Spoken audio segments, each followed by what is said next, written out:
tin long ne ne gwa na wona chu no tin yen chini ram dir gur tin no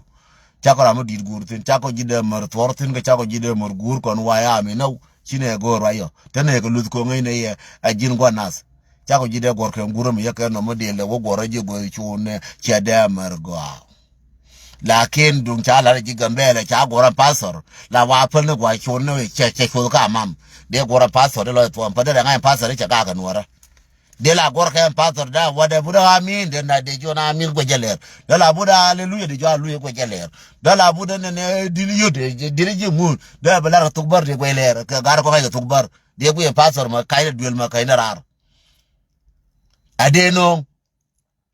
mabe pale da ne pal ke pastor kel ka pastor ma be no de nyo gur ga je ko te pastor kel ma shara ka nyen pastor bara ma dia wo je dong betie ke je pastor bara mo pastor ma ya jo chigene ne gwandi ko bia ngai pastor ji nyoda tiga pastor ya ta pastor ji nyoda chajo gwan yeka wala ngan de panje terun to de pan godinda an je terun to de pan an kot karanga mo ga gar an tie garangan go gar godinda an to de pan mi pala kuida ka dong de gar je cheng mo ga ma beautiful mo ga me to the go nya me to the go ma beautiful cheng mo ra me to mo ga ma beautiful da pan mi pala kuida godina ka dong de yefus ka dong da te gar me de je cheng la je na gar kel ba godi de yefus gwandi ngande de yefus che nyamo ja ka che go nya ma ko nya ma be bo che go nya da yo ko ben ka tiang ol cho ko mir ko ben wal ban ba pal ti nya lo yo ti nya ro ja la ko pwa yu ya la ka ya tal kon mo go ane pastor ko me da pastor la tal kwan me dan pastor de fain ti taban ta ke nyin kila ke ken pastor la tal kwan me dan jin ja tal kwan go jin ja ngon na pale ade cheng la tut pale ge mi de cheng de ko la cha mo kwan cheng tut pale ge mi de cha mo kwan cheng ko ngor ge pastor so me cha ngor ge pastor tut pale ke ko wi ne jot ka gara tut pale ge wi ne jot ka karotum ya wi point tut pale ke ne mo tod me de ke de ko la kam kwan cheng ge til cho ka fa tut pale ke ma chwe ke tut pale ke cheng mo ga tam ya ka de mo ga tam cho ka mo tut pale ke ne ka chwe ke kel gar wo wi ai cho wi ne jor ka ra ai jor ke tut pale ke de cha wi wonong pastor mi pale da ku jole cham je ku cham po ne ke wa amin chwe ke ma je wa amin chwe ke ma je wa amin ke dial yu che ko yu che pa le wa min je che yu final ye ko nyo le ne che borbin cha ko jo che ka kwandi pastor kwandi ngomlele pastor ko ngomleri e jo pale rodu pin chi ye ko le borbin pale rodu pin chi ye ko le borbin ajere ye ke pastor bara me na ga gambele me aje no pastor ma na gambele me pastor jo chega pali rodu pin chama paleran ka je jo ra pro pi yi ko bor pin ka ya pale cham the same time ko yu ma cheke ka jo ra de pali rodu pin yi ko bor pin aken pastor di jeria ka pastor ma na rol buina mo ajen pastor di jeria ka pastor ma na rol buina mo aken ti ko ne babala yen wala me birodu moy mo bilore di no biya mo binore di no bikan mo bichartin mo ya gatang ketam mo bichartin mo binore dieno bino radian kamo bichartin no bichar radian ageno ka news are loka news kore loka lo wake go tilo gwa ba nyola cha gwa na me na ka fa ka chinawo gwe me ne ka cha gwa na me ne nyoka je kon wa cha ka binyola ka news china we na me na ka binawo gwe me ne ko ka kwan ba ko wo bor ba ko wo jibe ba wo de no bina je na wa ma kal bina wo rang bina no cha ka binyola ba mam na ka jang nyura la mam na ka jang nyura la mam na ka nyura la mam na ka go ba we na ka ken jang kien mo jang bo ba ka ba ya gar cha na we na me na ka cha to bala jo ko na we na me na ka cha to yen wo ba la ba ko jini cha ka kwa nya gat kon cha we na me na cha ka cha to lakin nam da wana ni che wana ku cha mo na ku chwe wana ni ka cha bila lar ke cha bi nyoke lat ka news ba lar ke no chi gara cha ka mo ga kwa re lo ka chi ga lo ka cha ka mo ga kwa ken cher me lar ke re lo ka ba declare labore lo ke li ba clear cha lar ke ga lo ka ajen ba na ka ne je wo chen ni ga rom ko go ma na ba na ngai gara pan ga kana kor cher mi cha ngai kana kor bi da lo ka ro di na kan tar ko ta ma kan lu kan ta ma kan lu kan ta nó cái nó cái lùi cái na cái nó cái gì bằng nào ngay cái giờ bà cái lùi đi cái chặt so nó lá này cái con dial nó lá nó mút mấy cháu với con internet lá nó mút con dial cha thu cái giang lá nó mút cái chặt lá nó mút mà nó bar lá nó mút con dial thế là bà nó cái social media wala cha mẹ nó con no lá nó mút con dial lá nó nhìn con mút dong cái nó bà go mà nào là mút so cha cara be che gor cha cara be ai gor jen be cher ke le de dan lede mo jin je benduel je kan lwa mo je kan lwa o kata mach peda je mach bu kuma ne kate da na ma da ne kina har nyo wo but jo wo mut je na kula jo yen ji lwa me ba ga ka ye wale lwa me ba ga ka ye lwa me ba ga ka ye tin yen ji lwa me ba ga ka ye lwa me re ko ro di ke ne ba ga ka ye ba ga no ku kwen kana ku mach la man me wa ku mày mới quẹo của đột bác gà cái gì không mới quẹo ngóc qua quên bác gà cái gì bác gà này đâu thì cái gì qua lên đây loa mày mình bán nên gà đây loa mày bán là gà cô gora bán ai chăm mút chờ bác gà nó cù quên bác gà nó cù quên cái nó cù mày cái này bán là gà số thế đi mày cái gì cù mày kia cái này giang min bana ga ka ke bana ga na gwa me wo cha wo to ke nu ro me do ke internet chine le wo tin kwaro lu me la nyi kon mu me dan la nyi na mu me dan tile ni tile ngutila bala nyi na mus cha lu mus me cha mo kan jang nyi na mus kom na nyi kon nyi ne. I have a question. I know you're doing like a show right now, but Mom said I asked Mom, she said she won't take us to the park, and I know you're doing the show in the car. I was wondering if you could go in the car and do your show and watch us play at the office park. Like you park there and watch us play while you do your show. It's cold now. I will see. I will come. Okay. Chawega no ku kwan kana ku mach kana ro ga ka ro yen tila diogen. Shabaye luak ye we pit mo nga ketam. Luak la tabi ngubi twin ka kuiga wo guru mo nga ketam ku guru bi ngai wo ngu ye linga ya la ro e ngu te ge fujara mo ko jere bi na ro cham mu le mo. Again chan te tinda de fan ke enji kume ka to dan. Diogen kui mi wapan gagi wake go la ku lara garkel mo ur pan gag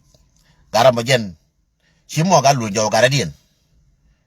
example bela ka tuk pan gag bali ngi pan gag badien ji kan ga dong chia bile ngo abiara mutaran pan gag mata te ka mangi biela wote bi o jo ndo te me ala ga twang ne example me ku ne ye exactly dungun boronde ku lar ka jede ba tinga na boron ngande twang kay bilar ka jede dungun boron de lar ke jede ma ngan boron bol ba da ngan de entang ke bilar ke jede ko tung mo re dite biro ko mo ina wale bu miertin je kula kain lwa te duel matna tin ral na je kain duel angara mo je kain duel chi je kain duel ka duel chole kene ra kan yal ka tiare tar ko ngai ka tok tar ngai ka tok jana right ne tok tar me very full ngade kon ta ka pan ga right ka tok tar me full je kain duel ma kain duel je ngai duel den tatin ka jan chala jan karwade ka tar ngai ka tungo wara ken ka tar ngai ka tungo tar ko to ka tungo ngai ka tungo wara ken me kain duel ne jawa he jawa duel me je chole ra tar duel ko ku da ne ke jawa duel je chole yara na tar jawa duel je chole yara tar kitar wo poi uno ko kitar lo jin je kitar wo poi uno jaga jo chika tade ka tade nani ala bo chika tade ke dueli ka tade nani ja bo chika tade ka tade nani ka tong no mi di ha poi uno ja wa ye chika yen tade ka tade nani me kwala na je no e wona ne gen ba lara jipan ga che chole ya rete jipan ga anta de pain kor mi ata kontinna che chol chere kare ite ka che chol gen chere ka che juti chamal ka jube ka gen wore polle yara ka jong ma joy kare jube ma gor ka ba ka ba ngor kol ma nyang yai ka baydenen enta di me be gu ke wona ne jo kon chara resettlement jati yeken en wo de kala barar ka merka makana Australia ka dong de kala bete kwai ku ken cha jin kor ka to Sudan charir jo kor ka jube charir jo kor chi jo chara je ke victim na pa economy ka to Sudan lab economy ginani chi je lab dollar chi jo jube chara je ken ke victim ke dun corruption and corruption chi jo yi ka complain o corruption che wo pe na point corruption ka wo chi wo ti yo ka chi wo ti me cham ka cha wo yel ga chi jo ya balaga ma ken wo che wo pen point ata di panjo chi complain ka Juba South Sudan ke wo chi problem che wo pen point en wo cha yo kwal che wo pen point na e wo cha ngulel che wo pen point na jo chi ka te ka complain ka South Sudan yen garde kon ti akel Turkey please gore mi chale dog right na Turkey na ko jin gore mi ala dog security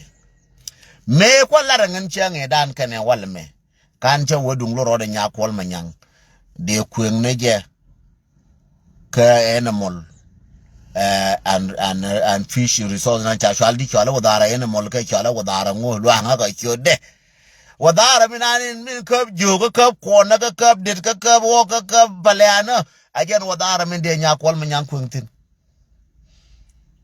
ko chang kel min awro nyale ne luka ka chi kwol manyang da la jo chi na de luka ka gara cha ko ro kweng wadara chabab yen chabab ti ro ka cham jo na ka ngui bai be nyol mi chale ko ana na benongo riada na kon mura ro wurche jog waran ji wura ga kure ye jog kora bunne ne rave aba wura ga kure ye jog e donga jene awone ne jene pole a cham chuju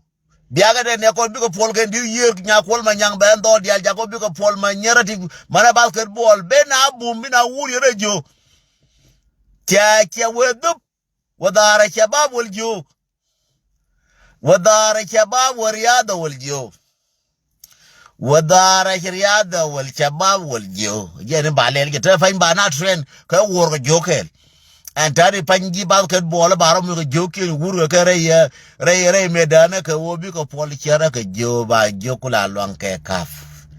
wadara shabab wal jo youth and dog minister of youth and dog cha minister mi jidi cha create ka South Sudan e kwal manyang ka nyade me chale minister dog and cat minister dog and cat and youth minister youth and dog and cat. That's a new ministry.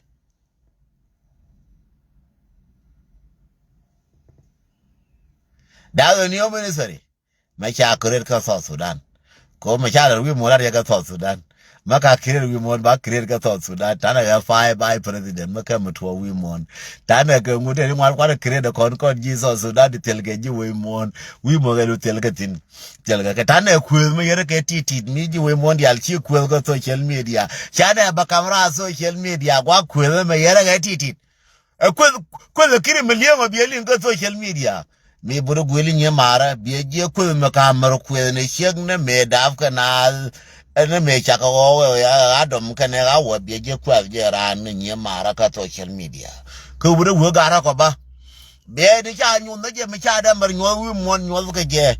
social media ga no ra ka social media che wodu ya wodu do re ba long so again no finally using of mwenga ka tam yene dial finally using of social media ne de kon ko je ken belaria la lola ne shang je lo ne wo belar chele la blar kanga social media chala ne la gwa kweyo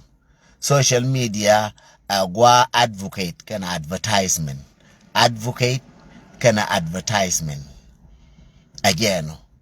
biro turo go ab miem ko yala ko go ab ujuri yala ko go ab ro turo nyame di biro shaire na ko sure kete na gar kel nya dong de lie na mede we nyame ndo ar chal ji nyangi chale nya do chale nya lwa chale nya ga chale nyangu ko nyamar ma chitu chang mi yola te ga ba nyamar ka mi yitu go an ma nyamar gar atile wikele advertisement ko ne thing will be better in the future ko jete gwa me je kanal mala wona tug me dan advertisement nyen me dan me chabro gor ka nyal e wo bul me china wo bul me dan bia gu yere bol bina wuya bia gu bia nyal bia gu bia gor ma chiendien advertisement me dan mo gor ka nyal ba mo gor biongi bul nyamo ka ba ko gor ma chiendien me dan gwa advertisement gwa bol ka tug yer ka woni ka wopwa ka wotona ka wo what kan was kon na la je ka advertisement na and they find ka wo shi na ta ka long distance na shi advertisement chela social media shi kwa kweze ne gen agwa advertisement ramu guje don agwa kweze men na rodo kama shi tura du kwen ka shala wo share na chu gu no is a part of our advertisement nengen deg mu tura da wonan ka we video da wonan we lat is a part of advertisement muku yene selling she ko da fa right na me kwana sell na gadi ya dan ko no ro ba linga wudmon bana ben biya share biya ngam ka tom yin dial ba lo to ko mo right ko ne la ba lo cha nga chol ga je ka DC cha nga chol ga je ka New York no ne go an to right ji ba go translate tele mai kel te ka translate kwa translate kan maren jang te ni kwa translate kan ba to kwa la translate to jang to ken ko wo to da cha lo du mo cha go do ra to gelam do ra to gelam ko tu ni ne ba de gen mende lariye jin tu je nang social media la gwa kwelo nang la go advocate kan advertisement rewoti ni je akene ko no kan social media gen ko te ko trade te ma chakrede lakin kwel kili ni men ya kun bila kwel na fanten kwel na video dutin mata ka fan kwel na mutin advertisement so kon chone ja gwa kwel chone ja gwa ga lan ne gadi ya dan che moraje ma biya kullin ba len juju ba ka bielin drogang agwa ko lar ni jilar aw lar ko te ma ro gambela te ma ro ka to Sudan te lar jen don't take it na michi ben ka social media wala me wala suru michi kun ka social media kwa advertise na turu michi aje go along again ni chale Facebook ma turu ma go michi ro turu go mo nature ma kile la be ai mo nature turu mo nature pan ma go mo turu du jin cheka jin wur turu mo go michi ro yin tino go ne kwa advertise Facebook beje kan nywan beje kan nywan ba ngwa turu du bala advertise bala turu mu cha kun yiro mo mim ni ngo lakin bila nature ko goro je ta jilam nature de ndala nature ke je kuma shir mu me ka tu nywan ba wara me che me kam du go ye ko kun ano advertisement but AI na ni cha bu AI na ni cha bu nyo kun tin AI cha bu nyo kun tin is nothing mwana utini ke nature mu ta gina shole cha ni gin ko na ka taje to ni gin ko ten ne ka je shora wo nyo ka lel biro mo ishe nyam biro mo digin ke ai biro mo nyi ni ngo bi biro mo wo gui yena den to ang no ngudi china den to ang no mo ko ngen ka yer ka tin me che lel ka tin la re ane ngan den to ang bi yena me I will never do all those things and me take gwa mi cha nga chol tin bar ko le yen kar fi da ba bi na ko le ger ko ware nas but mata ne chi na ka tare to bi la ka ra je na ba ka na normal bara ka ye normal biye kul ngai den to anga ka biye gui chana bi jo ngun wurma dun tid ma baro do moy ke me kam na bara wari ala ka ba kul gui na ba wa den to anga wallahi ha wurma dun tid wallahi ngana an tam ne lo ngano ngo de ngana an sam kara dien no ngano ngo de ngana an sam kara dien lo ngaba ngo de ngana an sam kara dien kan ngo de ngan good friend kara me dien mo wud dien ba we so look good change wo cha wona ne ki dig che ta ga dig nu bor che ta ko mo bor che dong no dong loch ne wala bura ni che dong dong a loch ko bite jwe be loidu wo bite jwe be te bi ngong point be loidu me shiro du pale wo nga na nyungu le ko gwi na wo ti go ae you will never shida madong chungjo gi na shidong shidid nya mar shidid nya gwar shidid gar mar no I'm still young na je ke loje ma ye na ka ye tie nyatwo jini tie je jo je de nga yang ke ul be jo de nga yang cha nye mare cha de mur cholo ngul ngan yang mo nga ke tom